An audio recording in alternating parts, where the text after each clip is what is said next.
Students, हम inter maths में आपको एक chapter inverse trigonometric function clear करा चुके हैं आपके लिए। अब नया चैप्टर स्टार्ट कर रहे हैं, रिलेशन एंड फंक्शंस, संबंध और फलन। इसका पहला पार्ट वीडियो स्टार्ट हो रही है आपकी। इसमें आपको पहले हम बताएंगे रिलेशन। रिलेशन से पहले आपने ऑर्डर्ड पेयर पढ़ा है। ऑर्डर्ड पेयर हिंदी में कहते हैं इसे किरमित युग्म। क्लियर कर लीजिए ये। जैसे युग्म माने जोड़ा होता है, पेयर मीन्स युग्म जोड़ा होता है। जैसे हम कहें मोजा कामा जूता,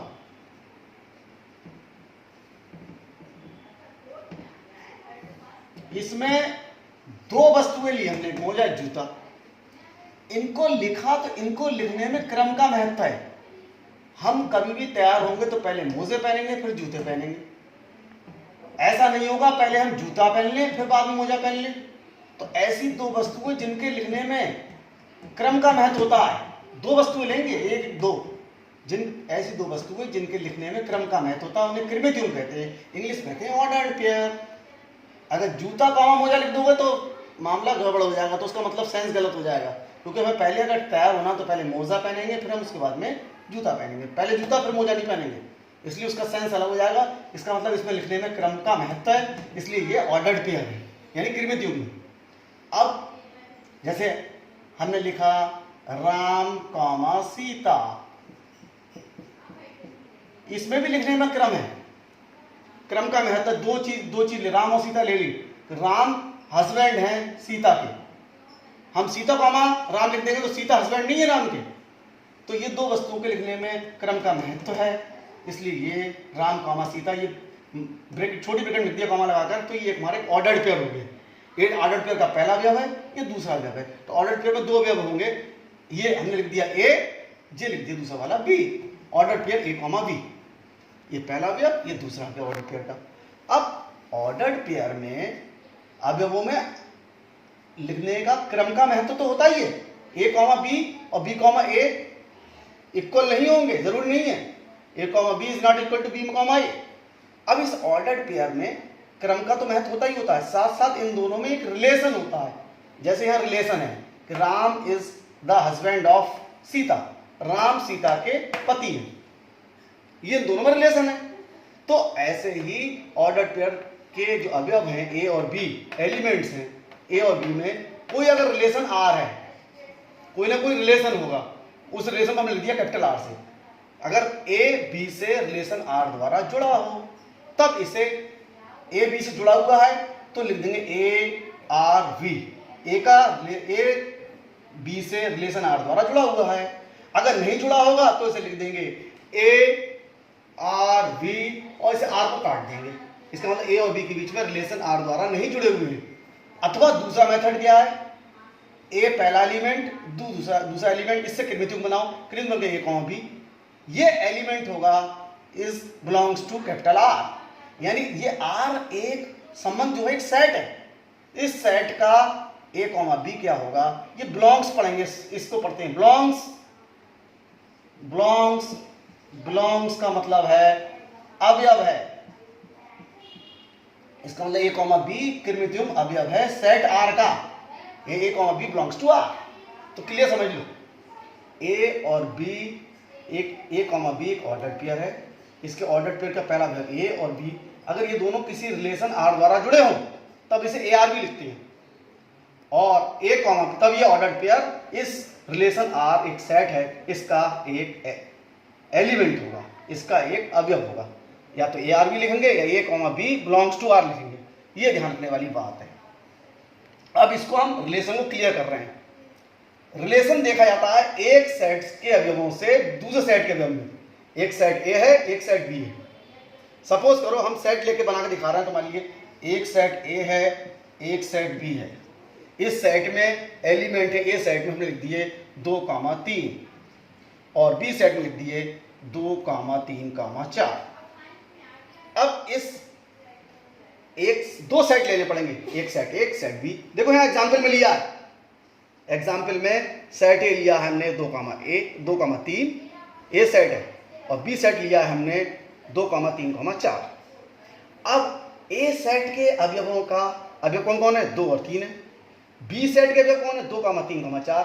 इनके अवयवों का इसके अवयवों में एक रिलेशन है, संबंध है कि संबंध आर द्वारा जुड़े हुए हैं। तो वो रिलेशन जो होगा, जो वो भी अपने आप में एक सेट होगा, किसका? ऑर्डर्ड पेयर का। आर जो होगा ऑर्डर्ड पेयर का एक सेट होगा, उसमें ऑर्डर्ड पेयर आएंगे, कॉमा लगा आगे, वो ए क्रॉस बी का सबसेट होता है। ए और बी सेट की, हम 2 सेटों की मल्टीप्लाई करना सिखा चुके हैं। ए और बी का मल्टीप्लाई करेंगे तो उस जो नया सेट आएगा उस सेट का ये आर जो एक सेट होगा वो सबसेट होगा, उपसमुच्चय होगा। तो क्या सबसेट का साइन क्या होता है? इसका मतलब है सबसेट, ये बिलोंग्स टू, इसका मतलब है सबसेट। सबसेट कौन है? आर है, किसका? ए क्रॉस बी का। तो लिख दिया R is the subset of A cross A गुणा बी। अब एग्जाम्पल समझिए, पहले एग्जाम्पल समझेंगे तो और ज्यादा क्लियर होगा। देखो हमने ए सेट ले लिया 2, 3, बी सेट लिया 2, 3, 4। ये सेट है, सेट को मल्टी ब्रैकेट में अवयव लिखे जाते हैं। ये ए सेट के अवयव है, एलिमेंट है 2 और 3, और बी सेट के अवयव है 1, 2, 3, ये 3 अवयव है, कॉमा लगा के लिखा जाता है। और सेट में कोई अवयव रिपीट नहीं होता है, इस सेट में कोई रिपीट हुआ है ना इस सेट में कोई रिपीट हुआ है। ये सेट की खासियत होती है, सेट पढ़ चुके सेट थ्योरी में। अब इन दोनों की हम मल्टीप्लाई करना सिखाएंगे। मल्टीप्लाई करना आपने सीख लिया, ए गुणा बी, 2 सेट की मल्टीप्लाई करना, तो प्रोडक्ट करना सिखा रहे हैं। ए गुणा बी निकालेंगे तो कैसे निकालेंगे? ध्यान देने वाली बात है, ए गुणा बी करेंगे तो पहले सेट ए का एक एलिमेंट पकड़ लेंगे, तो एलिमेंट पकड़ लिया 2 की मैचिंग कराएंगे बी सेट के हर एलिमेंट से, तो हमें क्या मिलते जाएंगे? ऑर्डर्ड पेयर मिलते जाएंगे, कृमित्युम मिलते जाएंगे। तो 2 की मैचिंग करी 2 से, 2, 2 एक ऑर्डर्ड पेयर मिल गया। 2 की मैचिंग करी 3 से, 2, 3 मिल गया। 2 की मैचिंग 4 से करी 2, 4 मिल गया। ये एक एलिमेंट, दूसरा एलिमेंट, 3 एलिमेंट, ये एलिमेंट ए क्रॉस ए गुणा बी के आ रहा है, ये भी एक सेट है ए गुणा बी। अब ऐसे ही, अब 2 का काम खत्म, इसका एक अगला, जैसे 2 का 2 एलिमेंट पकड़ा, इसकी मैचिंग कर दी सबसे, ऐसे इसका अगला एलिमेंट पकड़ा 3 की मैचिंग कर देंगे किससे? बी के सेट से, बी सेट के एलिमेंट से। तो बी के एलिमेंट किससे? 3, 2, 3 की मैचिंग 3, 3, 4, एक मैचिंग से एक ऑर्डर पेयर मिल जाएगा। इस तरह से ये हमारा ऑर्डर्ड पेयर जो है सब इनका सेट बन जाएगा ए गुणा बी। ए गुणा बी ऐसे निकालते हैं, ए गुणा बी आपको फर्स्ट ईयर में आपने सीखा होगा। ए गुणा बी निकालने, 2 सेट दिए तो उनका गुणा करने में याद ना, ए में 2 अवयव हैं, बी में 1, 2, 3 अवयव हैं, तो ए गुणा बी में 6 अवयव आएंगे। 2 गुणा 3, 2 की और 3 के अवयव, इसके अवयव 2 इसके 3 है, 2, 3, 6 अवयव आएंगे। लो 1, 2, 3, 4, 5, 6 एलिमेंट आ गए। अब इसमें हर कृमित युग्म में पहला एलिमेंट ए का है और दूसरा एलिमेंट बी का है। पहला एलिमेंट ये 2 ए का एलिमेंट है, ये वाला 2 बी का एलिमेंट है, ये 2 इसका है, 3 इसका है। पहला वाला एलिमेंट ए से आया है, दूसरा वाला एलिमेंट बी से आया है। अब इन अवयवों में एक रिलेशन होगा, कृमित युग्म के ही, कृमित युग्म तो था ये राम कृमित युग्म था, इसमें रिलेशन था, राम हस्बैंड है सीता के, ये रिलेशन है, इनमें संबंध है ये, ठीक है। तो इनमें रिलेशन होगा। मान लो एक रिलेशन R1 है, सेट ए के अवयवों का अवयव है ए और सेट बी का अवयव हमने कह दिया बी। ए की वैल्यू क्या होगी? ए की वैल्यू 2, 3 होगी यहाँ पर, और बी की वैल्यू कितनी होगी? 2 होगी या 3 होगी, 4 होगी, इनमें से तो लिखनी। सेट ए जो है अवयव है सेट ए का स्मॉल ए, और बी अवयव है सेट बी का। तो ए जो आएगा सेट ए से, सेट ए में अवयव है 2, 3, तो एक स्मॉल ए की वैल्यू 2 या 3 होगी और स्मॉल बी की वैल्यू 2, 3 या 4 होगी। अब इसमें कोई रिलेशन है R1, रिलेशन R1 है। R1 कैसे है कोई रिलेशन कि R1 ये बता रहा है ए कॉमा बी, चूंकि ए और बी के बीच में रिलेशन है R1 है, तो ए कॉमा बी कृमित युग्म क्या हो गया? बिलोंग्स टू R1 होगा। और एक सेट ही तो होगा, ये काय का सेट होगा? R1 रिलेशन कृमित युग्म का, ऑर्डर्ड पेयर का। तो ऑर्डर्ड पेयर इसका एलिमेंट होगा। क्या क्या दिया हुआ है? मान लो दिया हुआ v बराबर a+1। ये कोई रिलेशन है कि v is equal to a+1, ये दिया हुआ, ये मान लिया हमने। जहां a एलिमेंट है ए का, सेट ए का, और स्मॉल b एलिमेंट है सेट बी का। अब हम क्या करेंगे, ये देखेंगे ये कृमित युग्म किस कृमित युग्म पर ये रिलेशन होल्ड कर रहा है, यानी दूसरा वाला कृमित युग्म का अवयव पहले वाले अवयव में 1 जोड़ने पर आ जाए। ए में 1 जोड़ा तो बी आ जाए। तो हम क्या करेंगे, इस वाले में जो ये रिलेशन है इन दोनों के बीच में, ए और बी के बीच में, इसमें ए की वैल्यू रखते जाएंगे। ए की वैल्यू कहाँ से आएगी? स्मॉल ए की, सेट ए से। सेट ए हमने जो लिया है 2, 3 लिया, तो यहाँ से वैल्यू लेंगे। एक बार ए की वैल्यू 2 ली, एक बार ए की वैल्यू 3 ली। तो ए बराबर ए बिलोंग्स टू ए के लिए, तो यहाँ पर 2 रख, ए बराबर का 2, तो 2 + 1 3 आ गया। अब 3 देखेंगे सेट बी में है कि नहीं है, इसका मतलब 2, 3 क्या होगा? Relation element is the element of R1। ऐसी ए की वैल्यू 3 रखी, इसमें 3 + 1 4 हो गया, तो 2 4 इसमें है कि नहीं है, सेट बी में है। इसका मतलब क्या, 3, 4 बिलोंग्स टू R1। तो R1 के 2 एलिमेंट हो गए, 2, 3 हो गया, एक कृमित हो गया, 3, 4 हो गया। तो R1 बराबर 2, 3 सेट लिखेंगे। सेट के बाद लिख देते हैं मछली ब्रैकेट के अंदर, तो मछली ब्रैकेट के अंदर 2, 3 लिखेंगे, 3, 4 लिख देंगे। अब यहाँ ध्यान दो, हम इसमें से 2 अगर हम देखें इसमें से कौन कौन से अवयव आए, 2, 3 एलिमेंट जिसका है A गुणा B में 2, 3 है कि नहीं है, 3, 4 इसमें है। इसका मतलब R1 जो रिलेशन है उस रिलेशन वाले सेट के सारे एलिमेंट A गुणा B में है, ये वाला भी इसमें है, ये वाला भी इसमें है। इसका मतलब R1 क्या है, A गुणा B का सबसेट है। ये प्रूफ कर दिया, यही तो बता रहे हैं हम क्या बता रहे हैं कि A गुणा B, A सेट से B सेट में कोई रिलेशन, कोई सा रिलेशन लें, वो क्या होता है A गुणा B का, A सेट से B सेट में कोई रिलेशन R1 A गुणा B का सबसेट होता है। ये सबसेट प्रूफ हो गया। अब ध्यान देने वाली बात ये है, इसमें एलिमेंट तो और भी है A गुणा B में, 2, 2 है। अब 2, 2 ले रहे हैं, A की वैल्यू 2 है, B की वैल्यू 2 है। तो बताओ जब A की वैल्यू हम 2 लेंगे, क्या रिलेशन होल्ड कर रहा है इसमें, कि क्या इसमें 2 में 1 जोड़ने पर ये आ रहा है, नहीं आ रहा है। तो ये नहीं, ये 2, 2 क्या है, एलिमेंट है ये किसका, R1 का, ये वाला। और 2, 3 है, इसमें रिलेशन होल्ड अप कर रहा है कि बाद वाला अवयव जो है पहले वाले अवयव में एक जोड़ने पर आ जाएगा। 2, 4 देखो, 2, 4 में 2 में 1 जोड़ो 3 आएगा, जे नहीं आएगा। इसका मतलब ये भी एलिमेंट नहीं है R1 का। और ये 3, 2 देखो, इसमें 1 जोड़ोगे तो 4 आएगा, 2 नहीं आएगा। इसका मतलब ये भी एलिमेंट नहीं है R1 का। और ये 3, 3 भी एलिमेंट नहीं है R1 का। तो ये वाले एलिमेंट इसमें नहीं आएंगे। ठीक है, तो याद रखने वाली बात यह है, कोई रिलेशन होता है सेट A से सेट B में, कोई भी रिलेशन R है, वो A गुणा B का सबसेट होता है। अब दूसरा एग्जाम्पल ले लिया, मान लिया कोई नया रिलेशन ले लिया R2 है, इस इफ A, B ये कृमित्युम जो है, इसमें इन त्रिविध्रुव के अवयवी A और B में कोई रिलेशन R2 है। किस प्रकार है कि A बराबर B या B बराबर A। तो देखो ये वाला रिलेशन किसमें होल्ड कर रहा है, ये सारे एलिमेंट आएंगे तो R2 सेट जो होगा कृमित्युम का होगा, और कृमित्युम जो आएंगे वो A गुणा B से आएंगे। तो A गुणा B में किसमें रिलेशन होल्ड कर रहा है कि B की दूसरा अवयव और पहला अवयव बराबर हो। देखो इसमें है, ये है, एक तो 2, 2 हो गया, इसमें नहीं है, इसमें नहीं है, ये बराबर नहीं है, इसमें बराबर नहीं है, इसमें बराबर है। तो इसमें कौन कौन से एलिमेंट हो गए, R2 बराबर हो जाएगा क्या, एक तो हो गया R2 का, वो 2, 2 बिलोंग्स टू R2 और 3, 3 बिलोंग्स टू R2, इसलिए सेट R2 इक्वल टू 2, 2 ये कृमित्युम का सेट होगा। 2, 2 एक कृमित्युम, ये एक एलिमेंट है, ये एक एलिमेंट है, 3, 3। तो बताओ ये वाले दोनों अभी इसमें से हैं स्थित, तो ये R2B रिलेशन क्या होगा, सबसेट होगा A गुणा B का। एक तीसरा ले लिया A, B, तीसरा रिलेशन R3, इनके अवयवों में तीसरा रिलेशन कि B बड़ा हो A से, तो B बड़ा A किस में है, देखो इसमें बड़ा नहीं है, इसमें बड़ा है, 2, 3 होगा, 2, 4 में भी बड़ा है, इसमें बड़ा नहीं है, इसमें बड़ा नहीं है, इसमें बड़ा 3, 4। तो ये 3 रिलेशन आ गए, 2, 3, 2, 4, 3, 4, ये भी सबसेट हो गया A गुणा B का। अब एक नया रिलेशन लिया R4 कि B is less than A, तो किसमें B लेस देन A है, दूसरा अवयव पहले अवयव से किसमें कम है, इसमें नहीं है, इसमें नहीं है, इसमें B देखो इसमें है, B लेस देन होना चाहिए किससे, A से। देखो ये वाला है 3, 2 में B की वैल्यू 2 है और A कितनी है, तो ये कम है किससे, A से, तो 3, 2 आएगा केवल। तो ये R4 में R4 एक रिलेशन हुआ, इसके कृमित्युम आएंगे। कृमित्युम कौन से ऐसे कृमित्युम में जिसमें रिलेशन होल्ड करेगा, जिसमें B लेस देन हो A से, एक ही होगा, और इसका ये एलिमेंट A गुणा B से तो आएगा। तो इसलिए R4 रिलेशन भी क्या होगा, A गुणा B का एक सबसेट होगा। तो याद रखने वाली बात ये हो गई कि A किसी सेट A से सेट B में अवयवों में, सेट A के अवयवों का सेट B के अवयवों में कोई रिलेशन है तो वो A गुणा B का सबसेट होता है। अब बाइनरी रिलेशन का बता रहे हैं जो आपके सिलेबस में है, बाइनरी रिलेशन क्या होता है। अगर दूसरा हम देख रहे हैं सेट A का सेट B में रिलेशन दिख रहे हैं, अब सेट A का B में मत देखो, सेट A का A में देखो, सेट A का सेट A में देखो, सेट A का सेट A में ही कोई रिलेशन R हो तो ऐसे रिलेशन R को हम बाइनरी रिलेशन कहते हैं। और ये भी किसका, ये भी सबसेट होगा किसका, A गुणा B का नहीं, B की जगह कौन आ गया, A।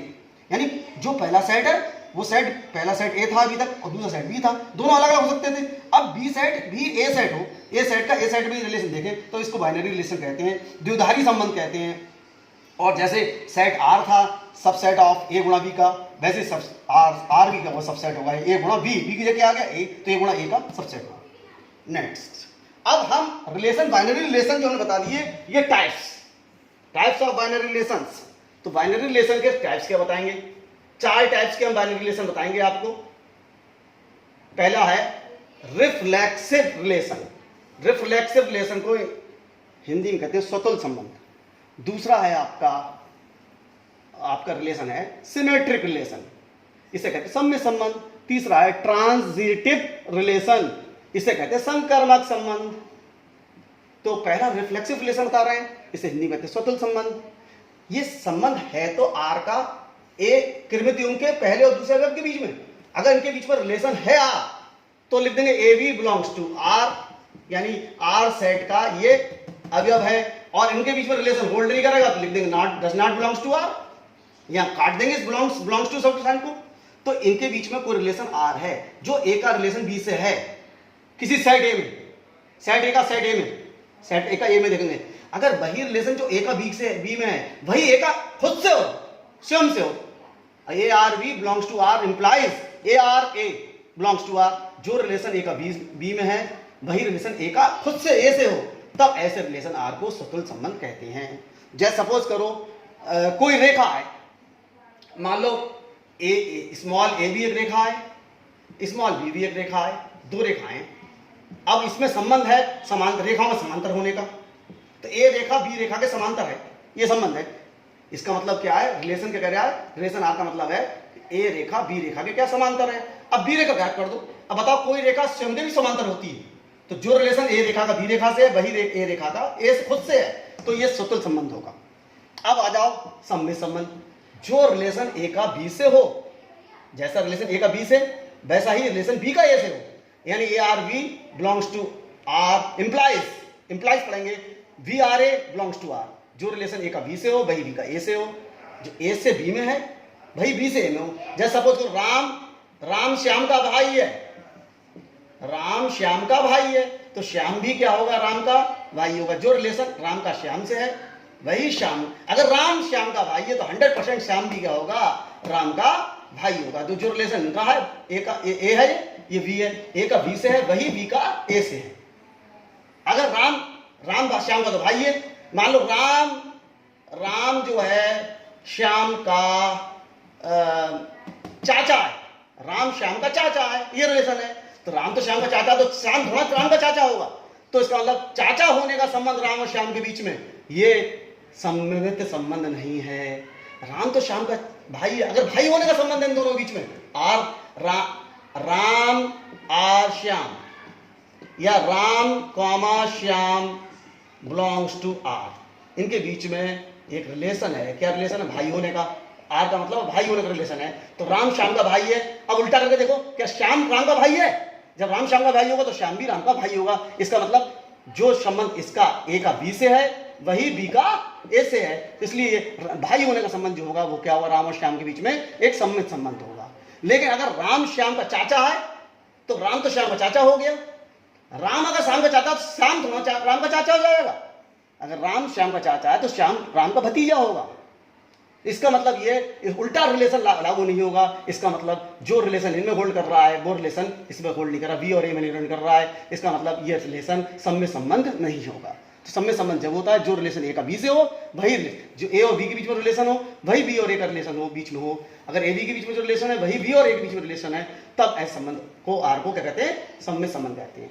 अब संक्रामक संबंध, ट्रांजिटिव रिलेशन, ये सिमेट्रिक रिलेशन था, ये ट्रांजिटिव रिलेशन। अब इसमें एक एलिमेंट बढ़ा दिए, संक्रमक। अभी देख रहा है और कोरोना बीमारी चल रही है, संक्रामक बीमारी है, ये फैल रही है एक से दूसरे में। तो यहां पर भी क्या करना है, फैलाना है। एक कृमित युग्म ए बी में पहले अवयव ये ए दूसरा बी, एक कृमित युग्म और लेंगे सी, एलिमेंट ले लेंगे सी। जो रिलेशन ए का बी से है वही बी एलिमेंट का सी से है।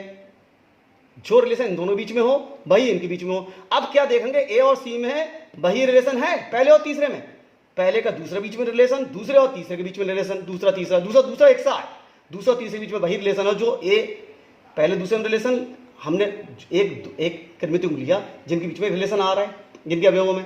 अब एक तीसरा अवयव लिया, उसमें क्या पहला अवयव तो दूसरे का अवयव है यहाँ का, बी और सी, तीसरा एलिमेंट सी लिया, इसका रिलेशन बी से वही है इन दोनों बीच में, जो ए और बी के बीच में रिलेशन है।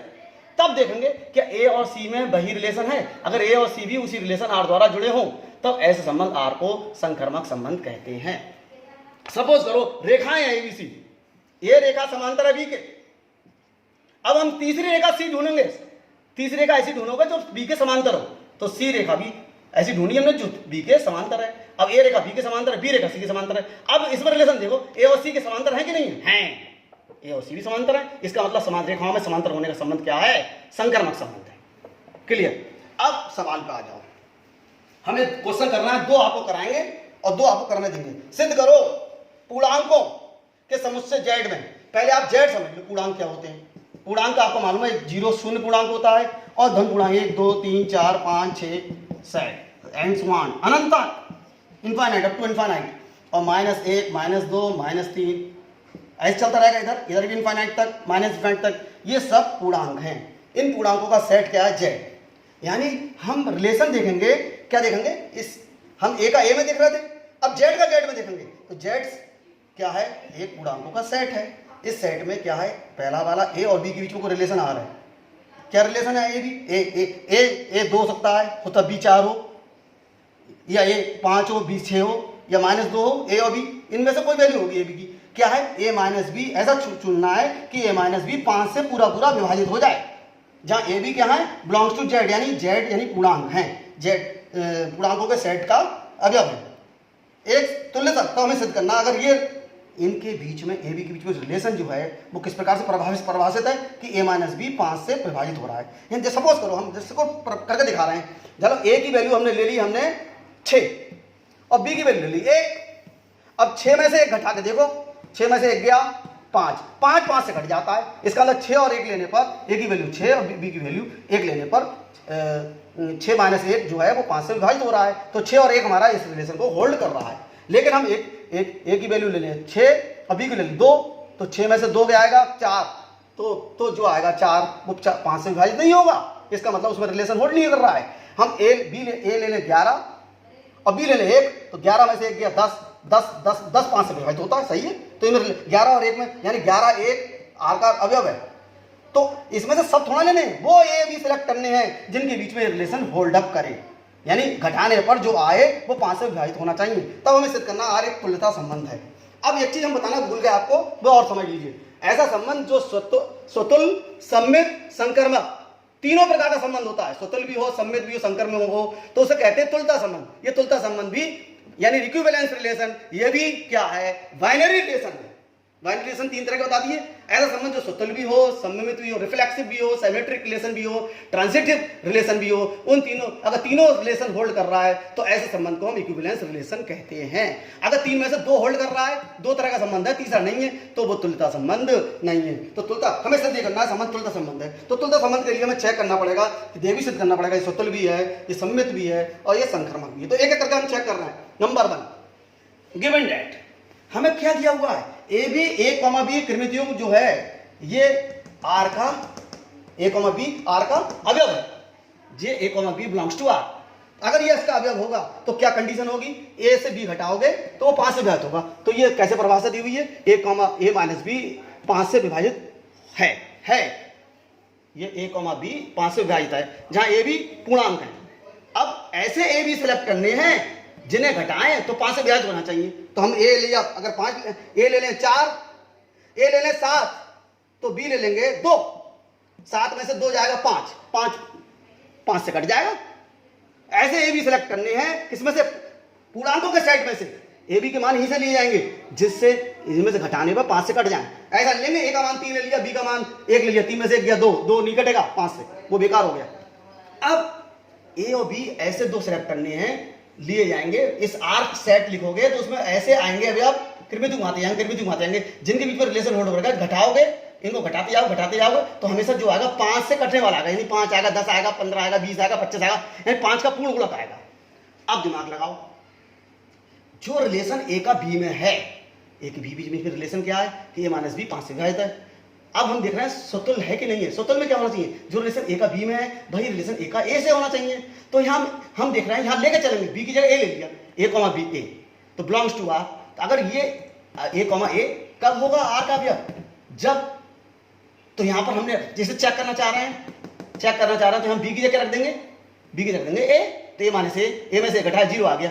अब देखो जो आया क्या, वो 5 से कटता है 0, जीरो सबसे विभाजित है, 5 से विभाजित है। इसका मतलब a माइनस ए जीरो से विभाजित हो रहा है, यानी कि हम a कॉमा ए में भी वही रिलेशन होल्ड कर रहा है जो a कॉमा बी में रिलेशन कर रहा है कि a माइनस बी 5 से कट रहा है, तो a कॉमा ए भी 5 से कट रहा है। इसका मतलब a comma B belongs to r implies a comma a भी बिलोंग्स टू r है, यानी जो रिलेशन a का b में है वही रिलेशन a का a से है।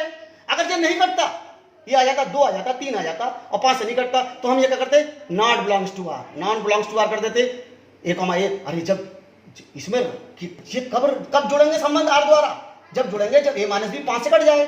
अब a माइनस ए करा, 0 आया, अगर जो 0 की जगह 2 आ जाता तो क्या 5 से कटता, तो लिख दे 5 से विभाजित नहीं है, तो लिख देते यहाँ पर a comma B belongs to r implies a comma A does not belongs to r। यहाँ काट देते थे, क्योंकि ये तो जब भी बिलोंग करेगा r को, ये दोनों के बीच में संबंध r जब भी तो होगा, संबंध r होगा तभी तो लिखेंगे यहाँ पर, नहीं तो काट देंगे।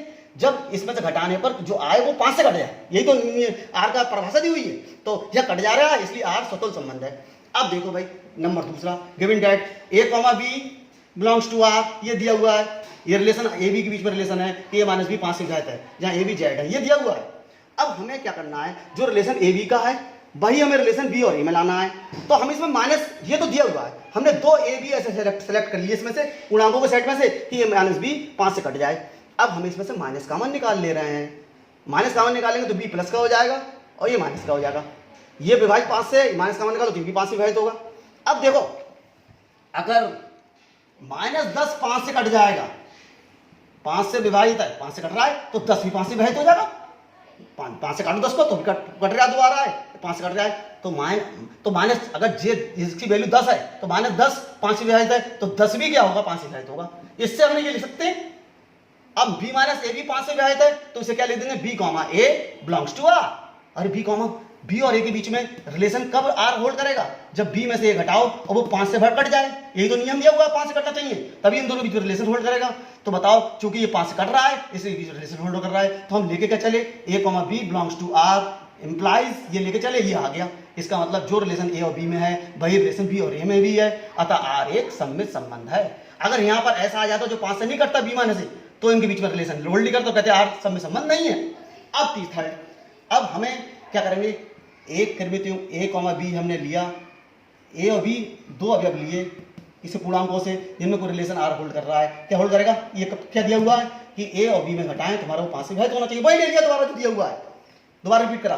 अब जो रिलेशन ए बी का है, अब एक नया लेंगे जो ए बी का रिलेशन है, बी का किसी तीसरा देखेंगे, सी से रिलेशन होना चाहिए, अगर इनके बीच में वो रिलेशन होल्ड करके ये लेके चलेंगे दोनों, इसी प्रकार इनके ऐसा सी ढूंढेंगे कि उसका रिलेशन बी से, जो ए बी के बीच में रिलेशन है वही बी सी का है, इनके बीच में रिलेशन क्या है, घटाने पर 5 से विभाजित हो रहा है, तो बी में से सी घटाने पर ही 5 से विभाजित होना चाहिए। तो ये दोनों चीज हमें दी हुई है, ये दोनों लेके चल। अब बताओ, अगर ये 5 से कट रहा है, ये दिया हुआ है, ये दिया हुआ है, ये दोनों लेके चलेंगे, तो ये 5 से कट रहा है, ये 5 से कट रहा है, ये भी 5 से कट रहा है, ये भी 5 से कट रहा है। हम कह रहे हैं 10 5 से कट रहा है, 15 भी 5 से कट रहा है, 5 से कट रहा है, ये भी 5 से काटो कट जाए, 5 10 5 15। अब इन्हें जोड़ लें तो 25 आएगा, वो 5 से नहीं कटेगा, पूरा पूरा कट जाएगा। इसका मतलब इन दोनों जोड़ ले रहे हैं, तो वो भी क्या होगा, भी 5 से विभाजित होगा, क्योंकि 1 बार 2 से दोनों 5 से विभाजित है ये दोनों, इसलिए इनका योग भी 5 से विभाजित होगा। तो जोड़ लिया, जोड़ भी 5 से विभाजित होगा, minus B plus B cancel हो गया, ये माइनस सी आ गया, तो ये माइनस सी भी 5 से विभाजित है।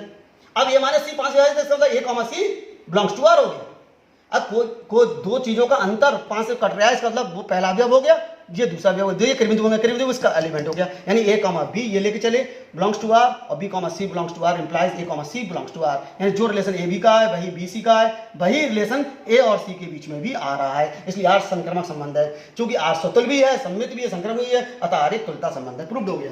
अब ये क्वेश्चन आपको होमवर्क में करना है, पूर्णांकों के समुच्चय z में, वही सेट है z में एक r एक रिलेशन है a b के बीच में, क्या है, a माइनस b एक सम संख्या है। सम संख्या जानते हो, सम संख्या जानते हो तो 2 4 6 8 ये सम संख्या ये है, तो सिद्ध करना है कि z एक तुल्यता संबंध है। तो इस तरह का ये क्वेश्चन करना है। अब आपको तीसरा क्वेश्चन करके लाना है, यही सिद्ध करोगे पूर्ण, ये जैसा पहला क्वेश्चन है a माइनस बी 5 से विभाजित है, इसके लिए अगर लिख दोगे a माइनस बी 6 से विभाजित है, 5 की जगह 6 कर लेना है, तीसरा क्वेश्चन कर लेना है। और चौथा क्वेश्चन फिर होमवर्क में है, पूर्णांक समुच्चय z बराबर में a माइनस बी एक विषम संख्या है, सम की जगह विषम है, तो सिद्ध करो कि r तुल्यता संबंध नहीं है। जब विषम संख्या लेंगे तो तुल्यता संबंध नहीं है, दैट्स ऑल।